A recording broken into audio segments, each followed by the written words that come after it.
And we are live. 3, Three. 2, 1. This is Literary Roadhouse. One short story, once a week. I'm Gerald. I'm Anais. I'm Remy. And I'm Maya. And yes, this episode is probably going to be explicit. Let's just call it what it is. The story just lends itself to potty mouth. So I am sorry. Put your children in another room and get prepared for the fun time. If you if you haven't read The Piano Tuner by Peter Meinke and don't want to be spoiled, pause the podcast, read the story, then come back. The story opens with our main character letting a piano tuner into his house. His wife had made the appointment, but had neglected to tell him. Through a number of incidents and conversations, the tension between the main character, an apparently middle-class white man, and the piano tuner, a very much working-class man, increases. The behaviour of the piano tuner gets worse, trampling flowers, demanding whiskey, and refusing to leave the house when he overstays his welcome. Finally, when the main character reaches the end of his tether and tries to push the tuner out of the house, he's forced back into his study and locked in. The story ends with the sounds of his wife making strange noises from the room next door. What the hell did you make us read, Gerald? A good story. Thank you. Okay, so top level, how did everybody feel about this story? Well, I'll start. I enjoyed it. Next. Go Go ahead, Rabbi. I didn't ahead, like it. jump right I in didn't there. like it. You didn't like it. No. Anais? I liked it. Yeah, we'll get into it. I liked it, but I'm just... I'm really torn about this story because I can see that it is a magnificent artistry of a story, and at the end of the story, I needed a really good shower and probably a vomit. Wow, that's a powerful And I really story did there. curse you, Gerald, but I still love you. I didn't know what it was. So where do we want to start with this? Well, you tell us what you found nasty about it. Okay. You know what? I was with the story the whole way, but the violence of the piano tuner seemed to just happen so suddenly, and then the ending just filled me with so much dread that it, like, made my skin crawl. And it's one of those stories, you know how I always get on you, Gerald, about you not liking a story because of how it made you feel versus you not liking a story because it's not a good story? I was you this week. Because I'm looking at the story objectively. I'm saying, wow, this is like a 5 story. But emotionally, it's like a 1. I did Wow. not enjoy it at all. Wow. Okay. So, yeah, one thing that I really appreciated about this story was just how readable it was. Like, the sentences just flowed. Like, at no point did I look at the scroll bar. I was totally engrossed, and it was just like, it wasn't one of those things where it's like, I'm engrossed because I'm so, like, focused. It was just more like, oh, this just flows. So smooth. Just go, which was great. And then it was one of the stories that I had to read it twice. So the first time I read it, I kind of walked away from it like, I don't hate it. I don't love it. I'd tell other people to read it, but it's not like, you know, going to make my top 10 list of all-time favorite short stories. But on the second read through, I was like, you know what? There's more here. And I started identifying with the narrator a lot. I'm like, I'm that wimp. So I think that was kind of fun for me. I'm like, if I was in his shoes, what would I have done differently? Almost nothing.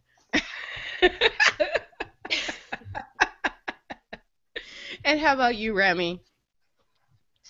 I mean, I'm not sure. For me, I was just waiting for the end. You know, Anais was saying, you know, shouldn't have a problem like getting through it, but I was just like, okay, when is something going to happen? And finally, in Oh, the wow. end, there was some sort of action, but I felt like it was pretty uneventful most of the way.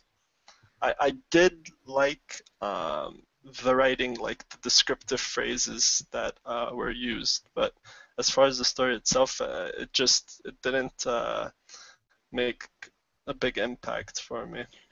One of the things that I really enjoyed about the story was there was a lot of subtext. I felt like as I was reading it, there was so much in here about the nature of masculinity and about power and about being invaded and not having control of your own home.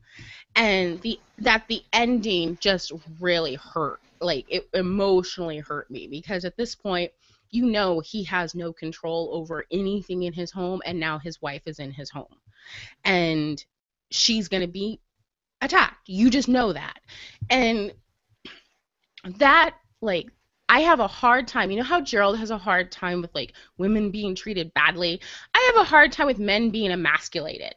I feel like I was watching this poor guy who's got such a tenuous grip on his own masculinity just be emasculated by this piano tuner. And at first, when I was reading it, I thought he was overreacting. I thought, he was just overreacting because the guy's of a different class, and I was almost a little irritated at him. And then when the piano tuner turned on, I was like, really? That's horrible. I was really emotionally involved in the story. And I think that's because the writing got out of the way. You know what I mean? It was like the writing just got up and left the room, and it just left me with the story. Yeah, I think that's what... Go on, Remy. Oh, go ahead. No, you go. That sort of coincides with what Annie said and what I thought too. That at no time was I aware that I was reading a story because I was just, it was very well. The guy's a poet. Most of his writing is poetry, but so maybe he's got the technique of writing without appearing to be writing, and. Yeah, I think the emasculation thing. I didn't like him, and maybe that's you don't because mind a man being emasculated if you don't like him. Yeah, well, I'm sort of second read through. I was thinking, come on, man, stand up. Just like hiding when Jehovah's Witnesses come and because he doesn't know how to say go away or anything. I just think that's strange. Yeah, I could definitely visualize myself being there and watching all this unfold. But it's just the ending and the sudden shift in the piano tuner's behavior that kind of seemed unbelievable for me. It seemed at that point I was like, okay, this is just the story. It's very unlikely that something like this would happen, I think. Really? Even if it could happen, regardless of the reality of the situation, I felt like it happened so suddenly that I actually went back and read that paragraph 3 times because I thought I misread something. When I got to the point where the piano tuner actually turned violent and grabs him, I was like, did I miss something? And right.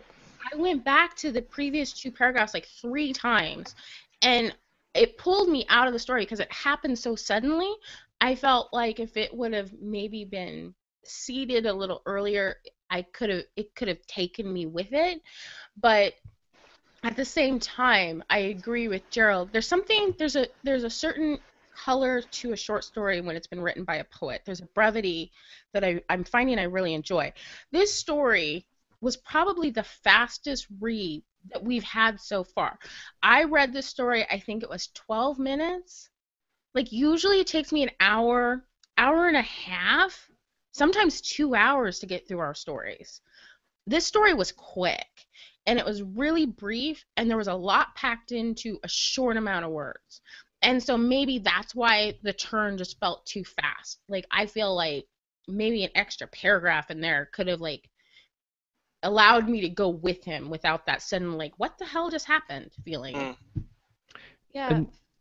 I was just going to say, for me, the suddenness, it was sudden, but it was foreshadowed because earlier on the piano tuner had that line that was like, well, we're all going to die anyway. I mean, I could strangle you right now, right? Ha ha ha. This guy is violent and already, and there's hints of that in just his language or the way that he any sort of directive that the narrator gives him, the piano tuner just doesn't care. He just kind of has that going about him. One thing that I think was lacking that made it seem so sudden was kind of like the motive wasn't really convincing, like what it is that made him snap. But at the same time, he's 3 bourbons deep, so it's like, Mm. You know, And then some, because he'd collected the bottle by this time. So, yeah. um, One of so the things that what you just said made me think is that as I was reading the story and the piano tuner was doing those things, I saw them more as a reflection on the narrator. I thought the narrator was overreacting. I thought the narrator had issues with class, and that lessened the effect of the piano teachers being weird because I was kind of seeing it through the narrator's point of view. And I think maybe that's where I got lost because the narrator was so just dislikable and so wrapped up in his own class issues that it made the piano teacher's behavior less inexcusable. yeah, I think he's because the narrator, main character, does try to get stronger. He shouts at him to get out, and the guy puts the hand on the tuner's shoulder. So he made the first sort of physical contact. And as Anais said, the guy's several drinks down and just immediately reacts. And I think there's other questions Yeah, about I just didn't his see it coming. behavior. Yeah. and also I think by the time the narrator finds his nerve and is trying to get the guy to leave, he's already completely relinquished all the power. There's been so many Yeah. kind of like minor moments where he tried to assert his sort of like dominance over, this is my house, this is, and he failed every time. He was like, nope, can't make another appointment because I'm so busy. That's what the piano tuner was saying. But what you were saying about the class difference and the narrator kind of, so I feel like the resentment went both ways. The narrator definitely was like resenting this working class man, but so was the working class man. It was like rich guys get all the women and they don't even get sick, So it was like both ways, and there was this collision of both attitudes. Yeah, there was even some of the smallest details. Like when the piano tuner first comes to the house, the narrator says, this type of piano, names the type of piano, and the piano tuner poo-poos him and tries to diminish the value of the piano. And then later on, he brings it up saying this piano's worth keeping, this piano's worth all the work. And so even at the very beginning, there's a sense that the piano tuner was resentful of all the nice things in the house and this guy that has all this money and isn't a real guy. I don't know if, I mean, yeah, definitely, yeah, I sensed some resentment in there, but I also saw it as like a typical way that like an unethical or unscrupulous service provider tries to just extract more money for like work. So he's like, oh, this needs to be fixed. And there were several times he's like, it's going to cost you extra, this is going to cost you extra, this is going to cost you extra. And I feel like he intentionally prolonged his stay there past 9 p.m. so that he would be paid overtime and this sort of thing. Yeah, and then he got drunk. Right. Do you think the piano tuner was violent to begin with? Do you think he went into that home with cruel intentions, or do you think he just got drunk and snapped? The latter for me. Me too. Like, I don't think he went in there thinking, I'm going to ransack this house and rape the wife. I think he literally snapped. And so it's interesting because when I was reading it, I didn't put together that the wife was raped or attacked. Like, I think it left it kind of ambiguous. Yeah, I mean, at first, maybe this is like an innocent like interpretation. You're just so sweet and innocent. When she was saying like, "Oh my God," in the beginning, I thought she might have like been saying it because of the mess that she saw, like everything like sprawled across the floor. And he talked about how his wife likes to, take care of the garden and likes to have everything put together. But then when it was like, and then ended with her crying, "Oh, oh," I was thinking maybe like, all right, I put together this theory. It might be a little far-fetched, but maybe that his wife was cheating on him and with the piano tuner, and that she made this appointment without like the husband knowing, like that they were going to rendezvous at the house, and like, oh, if he came by, just like fix the piano or something. I don't know. You know what's funny? Before he got violent, I actually thought that maybe she was having an affair with the piano tuner. That's what's funny. And then he got violent, and I was like, no, she's too powerful of a woman to mess with a guy like that. And then at the end, it was pure dread. I don't see. I don't know that she was raped because he says, oh, she was saying, when had she come in? Oh my God, she cried. Oh. Now those aren't really the sounds of a woman being raped to me. As like a scream, like of terror or something, right? Yeah, or help. The reason why I thought that is because this whole story is about him losing control and being unable to protect what's his. No, and I think it's because he's so cowardly that maybe his wife was looking for someone more manly. But for me, like the whole story, he's lost control of everything. He's lost control of the bourbon, he's lost control of the ashtrays, he's lost control of the carpet, he's lost control of the flowers, he's lost control of the piano. So what is the ultimate unable to protect? That would be your wife. And so for me, the fact that right before that, he literally throws the guy in the room, he's locked in, he can't get out. I think her being attacked is the natural extension of the theme of the story. But then there were several places in the story where it was apparent that he hadn't paid enough attention to her. He hadn't said she was pretty, and he must do that, and he must do things for her. So he'd already lost control of his wife. He'd already lost. That's not losing control. That's not appreciating. So what better way to make the point that you can't protect what's yours and you don't appreciate what you have until it's gone than to have her attacked with you on the other side of the door? Yeah, but there's a difference between not being able to protect someone and then like losing them due to your negligence, right? So maybe like his actions caused her to like caused them to drift further apart rather than they were in this so nice and happy-go-lucky. You just have all these good feelings about this story. This man, he didn't attack this woman. He's drunk off his ass. He tries to put a piano wire around the guy's throat, and a woman walks in, and you think he's not gonna attack her?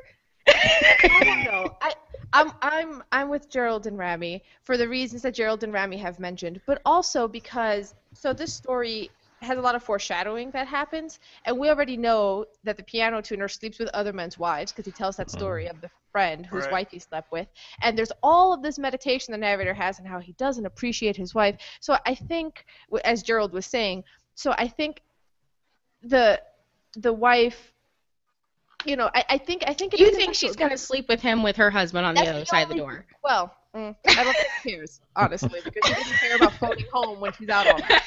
But you're going to be the couple for the day. At that point, the wife might not have known that he was home. I mean, he was behind the closed door. For all she knows, he could have been away. Well, I think she knows he's there, but the thing is, the only reason where I'm like, it may not be consensual is because the piano tuner is so disgusting, and I can't see this like high-class lady sleeping with a guy like that. You'd be surprised. No, but you've seen all these depictions of like people wanting a change from their dull life, even middle-class life. I'm sorry, he's sweaty, he's drunk, he's big, he's fat, he's balding. No, but no one is doing that unless they're in love with him. No, it doesn't have to be love. Some people, you don't like with lust. You just want like, like why? Sometimes like people can need like a break and like if everything's very well put together. And I totally agree with you. And they might slum it, but it takes more than the time of walking in the room, seeing like a fat, sweaty, balding guy who's drunk working on your piano and saying, "Ooh, I want a piece of that." No, what I'm saying is that this is probably not the first time they've interacted with each other. No, I think it's she the did first book time. the appointment. I don't know, maybe. Wait, okay, guys. I think just to get out my final thought. I think it's consensual, but the first time, like kind of like some cheap porno where it's like, oh hi pizza man, like that kind of thing. But let me tell you why. Like. She just made my day. I'm crying. But like the reason why I don't think it could be rape, if it is rape, that final description cannot be as written. It would be a completely different sound that he's hearing, a completely different tone. And just because a man is violent against another man and is willing to like get into a brawl doesn't mean he's a rapist. Like those are two completely different types of violence and crimes. So like, yeah, he got drunk and he attacked the guy. It doesn't mean he goes around raping women. No, and that's that you're walking right into a misconception, because a lot of sexual assaults are actually crime of opportunity. They're not necessarily done by quote unquote rapists. It's a normal guy who got drunk and had an opportunity and did it. And there's a lot more normal guys who have raped than rapists, what we would think of when we think of rapists. You know, the scary guy in the trench coat who goes around raping all kinds of women. I would think that the majority of rapists have only raped one woman, and it was something that happened, and it's not necessarily always a big scary guy that does it. Right, I think Anais' point is that, you know, violence towards men doesn't necessarily always correlate to violence towards women as well. I think this story is totally ambiguous at the end, and for me, like, when I first read it, I just felt this feeling of dread and the sense of, I actually asked myself, what just happened? Because I wasn't sure, you know, and so I totally get where you're like, maybe they had an affair, maybe it was consensual. The reason why I thought she was attacked was because of the extension of the theme. But the actual wording of the end of the story is so ambiguous. Shall I? Which I hate. I want to know what happened. Well, shall I tell you what I read in an interview with the author? Did he explain the ending? Well, yeah, he did, but it makes it even worse in a way. because in the story he's behind the door and he hears the crashing and the smashing and the radio playing, and that radio playing symbolizes that the black guy from outside is in the house. Apparently. I wondered what happened to the black guy. Thank you. That's one of my questions. Like, what happened to the guy with vitiligo? Yeah, okay, not only does that make no sense, but it's borderline racist. Yeah. No, because the he did guy... have a boombox. Yes, he had a boombox, because all black guys have boomboxes and they all dance like they're playing karate. What the hell? This is the 80s. It's early 80s, first of all. So boomboxes were like a thing. But also, I imagined him listening to that song. Boomboxes. Everybody was kung fu fighting. No, but it's not so crazy because the black guy and the piano tuner know each other. They were talking at one point by the van, so they're familiar. The black guy and the piano tuner are in the house at the same time when the wife comes home? Yeah, they're raging. Oh, that's no God, good. That's no good. Hello, pizza van and pool boy. All aboard! Choo-choo! That's not good. That's not good. That's why there's an explicit rating. Yeah. Oh my god. Wow. Wow. I am yeah, Gerald, that's a bit of information from the poet that I probably didn't need. There you go. Oh. But now, hey, now it could definitely be consensual because it's not with sweaty fat man. Could be with thin vitiligo kung fu man. But the sweaty white guy's still there too. This just went into porn territory. Here we were reading this perfectly happy story about a piano tuner, and now I'm having visions of 70 porn flicks in my head. Thanks, Gerald. Sorry. It's all his fault. Sorry. And the radio music turned up, like people do that to usually conceal like other sounds. Mm-hmm. Oh, God, I feel like I need a shower. This story makes me feel dirty. Well, thank you for answering the question of what happened to the black guy. Okay, can we change the subject somehow? Like, all of us are kind of just like, what do we say now? Okay, well, I'll say that there's another theme that I noticed that had to do kind of with communication, because the narrator is trying to communicate with this guy in this like social etiquette dance that only works if the other person knows how to do the dance and is willing to do it. And it's not clear if the piano tuner knows or doesn't know, but he's definitely not willing to like play the other half of that. Which I thought was interesting to see how that unfolds, because I'm like, I do that social dance. I would be in the same, because if the guy was like, have bourbon, in the back of my mind, I'm like, I'm not giving this guy bourbon. But then I'm like, how do I say that within this like etiquette to have him understand it's a no, because he doesn't take no. You know, it's funny. I used to be like this guy. I used to be quite sort of timid and scared of stuff until I met. And this isn't racist until I met my first American, because no, because it was on a plane flying to America, and this American was unhappy. He was unhappy about something, who knows what, but he was ranting at the stewardess, and he said, "I'm not happy. I'm not going to accept this. This is not the proper thing." And I thought, that's how you do it. You gotta be assertive. Be assertive. Exactly. So it changed my life, that guy. Thank you, everyone. And that's how you got your wife, huh? Yeah, no. But I was assertive. Anyway, move on. Wow! Gerald, your new short story is a story of... This is not about me, guys. No, but that's like one of the few examples of like a positive take on like American behavior. Yeah, I met this American and he was a total dick and he made me into a man. No, That's exactly. there's an upside to that rudeness and American exceptionalism, I guess. Yeah, they take no crap. So, was there anything about the story we didn't like? I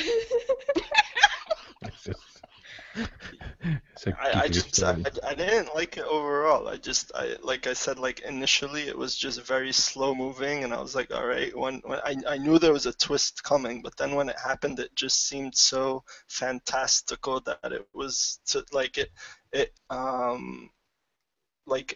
ruined my suspension of disbelief or whatever. Like at that point, like I just like, okay, this is like way too out there, and then it ended, and I was like, all right, okay. For me, I didn't like the sudden change in the ending of the story, but the other thing that I didn't like was just how it made me feel. But I won't knock a story for making me feel like shit, so that doesn't count. Because I consider that the artist's purpose. I figured that the poet probably wanted me to feel like shit, and he succeeded. Yeah, I don't really have anything I dislike, but like Rami, while I enjoyed it and there were some moments where I was like recognizing myself in the narrator, who's dislikable, so that's not good, but it's a good moment of self-reflection for me.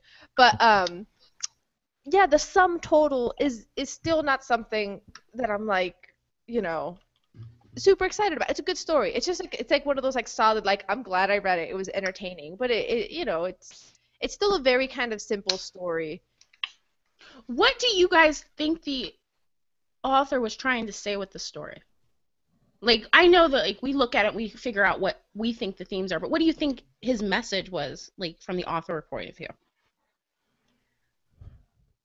Yeah, I think it's all about class. It's all about how you can't, how it's difficult to mix different people from different classes. The behavior is so different between them. I think it was, probably done with a bit of a sledgehammer, that one. But that's what I took from it. Yeah, I would agree with that, and I would add it's like class plus respectability. Like, the social politics of respectability. Because remember when he's locked up in his office and the tuner's like destroying the piano randomly, like, why are you destroying the piano? Fine. And then his thought is, what will the neighbors think? Like, he's still, oh, you know. You know what, Gerald? You ruined the story for me. I was perfectly disgusted but slightly like accepting of the idea that she was attacked, and now I'm reading it and I'm seeing Ebony and Ivory and the black guy and the white tuner, and oh my god, oh, and I'm thinking, oh my god, Rami's right. Ew! There you go. So I have to give you credit, Rami. I think you were right. No, it's not just me, Gerald. I think when the black guy came in and turned up the music to cover up the sound, and then she came in and, ew. The story, I'm not okay with the story. But that's good, because that's the author's idea. I just realized. So you're like, ooh, at the ending, and I wasn't disgusted by the ending. The part where I felt like, please stop, please stop, please stop, is when the piano tuner starts rattling off all of his ailments. I hate when strangers do that. Like, strangers, do not come up to me and tell me all of your medical stuff. I don't know how to react. So when he starts doing that, I'm like, stop. Nope, stop. Little old people that do that, you're just like, how do I respond to your gout, your arthritis, and your cancer? Yeah, what do I do? That's at the moment where I was like, I know that this narrator is like a wimp and unlikable, but like right now I'm in league with him because this is grim. Do not say these things, piano tuner. Oh, funny. Okay. Wow.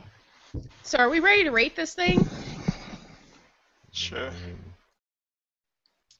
Yeah. Let you guys go first, because I'm still torn. I have no idea what I'm going to rate this story. Me neither. This is a difficult one. It is. Yeah. Rami, you go first since you didn't like I it. decided, right after reading it, I'll give it a 2. Ooh. That was Ouch. painful. I almost flinched for the author. I need to give him a glass of bourbon. I'll give it a 4.5 because of the ambiguous ending, which I don't personally like, and yeah, it would have been a 5, but for the thing about, I wish I hadn't read the thing about the black guy now, because I totally missed it. Yeah, I can't unsee that. You know, as much as I disliked the story because of how it made me feel, like objectively I had to give it a 5, but then when there was something about how the ending, that abrupt change, it's bothering me more and more. And the fact that the author had this idea about the music coming in being the black guy, and how I would never have known that if Gerald hadn't have read that in an interview. And the ending was so ambiguous, I've got to knock points for that. So I like you. I'm going to give it a 4.5. You guys are so weird. Like, why does it bother you that she's probably off with the black guy? To me, that's a No. It's not that she's with the black guy. It's because it's a stereotype. It's because you've got a piano and the white guy's in there and he's acting all crazy, and then the black guy comes in and, of course, you know, Mandingo's got to have it all, got to have the white girl. I got a problem with them sliding into racial stereotypes like that, and the fact that if you're going to slide into racial stereotypes, at least make it obvious enough that I don't have to read it in an interview.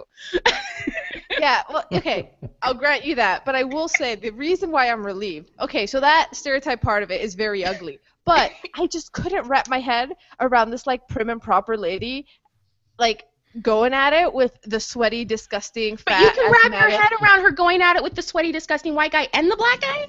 No, just the black guy. Just the black guy. Leave the black guy out of it. You can't stop from the bourbon. She's either watching or participating. I'm sorry. Sweet, lovely, little rich white lady is pulling a train. She is the piano. Oh, but anyway, so Okay, move on. yeah, like at least for me, it's like We so earned our explicit rating this episode. For me, even though it is an ugly stereotype, but it's kind of like, but at least it's like a partner that I can see her actually maybe choosing. Why The do other you way. see her with the homeless black guy with the radio more than you see her with? Homeless. Because he's on the corner homeless. karate chopping cars that pass. Nobody with a house does that. I don't think he's homeless. Me He's like neither. friends with the piano tuner. But yeah, we're getting to that point where like we've rated so many stories that I'll think of a number and then I'll think of a past story that we rated. I'm like, but I gave this one this, so I don't know, like in relation to that. Kenechi warned us about that. Kenechi Didn't he? Kenechi's prophetic, yeah. This is gonna happen. So, rating this in a vacuum, 4.5. Yeah. It seems like we've got a pretty strong consensus. Apart from What did we Remy. get for last week's story? 5. Oh no, she means listeners. Listeners haven't Yeah. weighed in yet on last week's story. We gave Okay. it 5. But yeah, last week we read Black Box by Jennifer Egan, and people haven't weighed in yet, but they will. We probably have something up by the time the show notes are written. So, what are we going to do this week? Right, it's time to choose next week's story, and I'm doing the quiz. But first, what stories do you want to read next week? Maya? I picked The Largesse of the Sea Maiden by Dennis Johnson. Story in the Okay. New Yorker. Okay, Anais?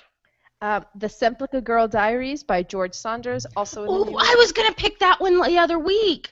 Ooh, you and I, we're getting that mind melt thing going. Oh dear. And Remy?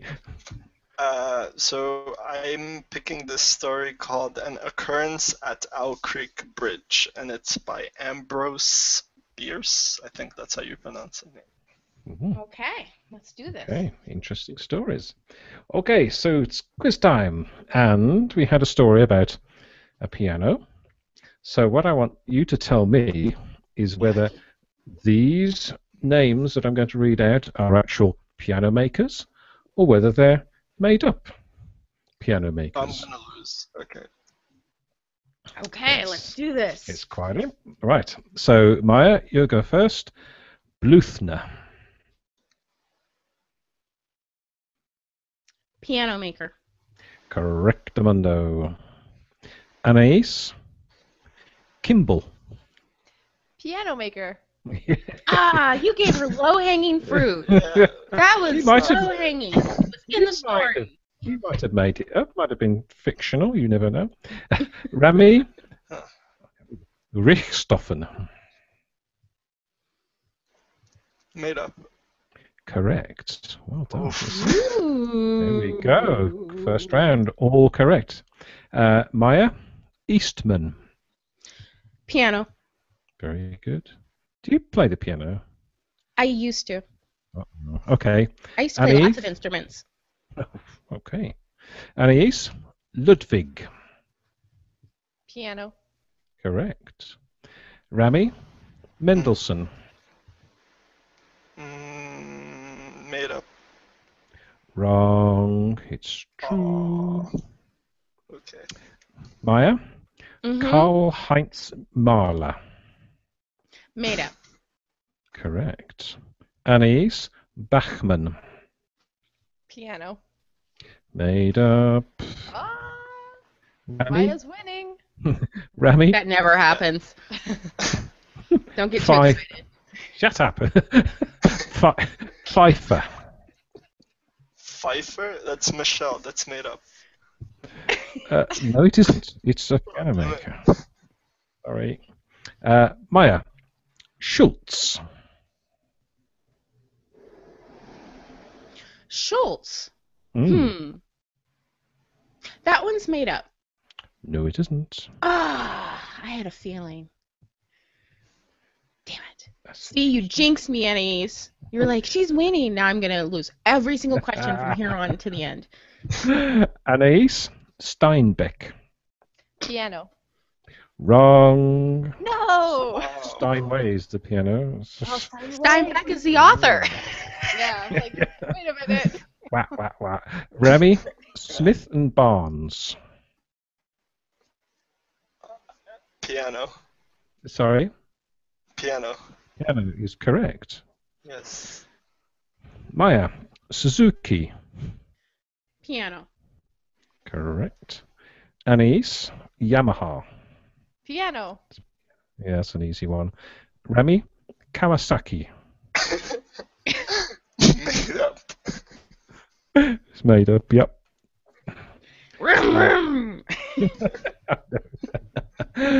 Maya, George Hansel. Made up. Made up, correct. Anais, George Webber. Also made up? Wrong. They were tricky. Rami, Strich and Ziedler. Piano. Correct. Woohoo! Okay, final round. Maya, More Okay. and More. Piano. Yes, it is. Anais, Ralph Müller. Made up. Correct. And Rami, Wurlitzer. Wurlitzer. Made up. No, it's a piano. Wrong. It's a piano. Okay, so let's just so Maya, 1, 2, 3, 4, 5, 6. Anais, 1, 2, 3, 4. And Remy, 1, 2, 3, 4. Maya's the winner. Woohoo! All right. See, all that music actually paid off somehow. Good. So next week we are reading The Largesse of the Sea Maiden by Dennis Johnson. But first, do the polite thing. Share your thoughts on the piano tuner with us in the comments section at literaryroadhouse.com. And please help others find our show by leaving a review on iTunes, Stitcher, or Spreaker, and by sharing our podcast with your friends. Until next time, read a good story. Oh, this episode, man. Oh, this episode. Whoa.